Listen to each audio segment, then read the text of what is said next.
In today's video, I'm going to teach you how to recover items from trash in ClickUp, Workspace Recovery 2026.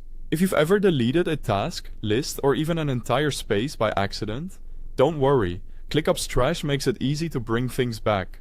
Start by opening your browser and going to clickup.com. Sign into your account using your preferred method. You can continue with email, or use a connected provider, if that's what you normally use. Once you're in, you'll land on your ClickUp home view or whatever page you last had open. Now look to the top right corner of the screen for your profile avatar or your name. Click it to open the account menu. From that drop-down, choose Settings. We're heading into the Workspace settings area where trash lives. Inside Settings, focus on the left-hand sidebar. Scroll if needed and select Trash. This view shows items that were recently deleted in your workspace. You'll typically see tasks, lists, and spaces, along with details like when they were removed.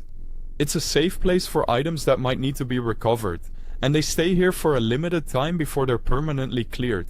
Find the item you want to bring back. On the right side of that item's row, click the three-dot menu, then choose Restore. That's the key action. ClickUp will return the item to its original location in your hierarchy, so tasks go back to their list, lists return to their original location, and spaces come back with their structure intact. If your trash is busy, a quick tip is to use the search or sort options in the trash view to narrow things down. Also, if you don't see the trash option in settings, or you can't restore a particular object, it may be due to permission settings in your workspace. In that case, reach out to an admin or owner to help with the restore.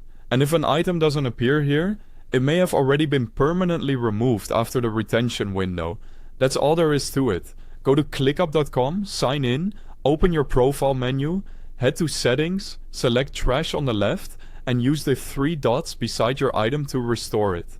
With this workflow, you can quickly reverse mistakes and keep your projects moving without losing progress. Thanks for watching, and I hope this helps you recover exactly what you need.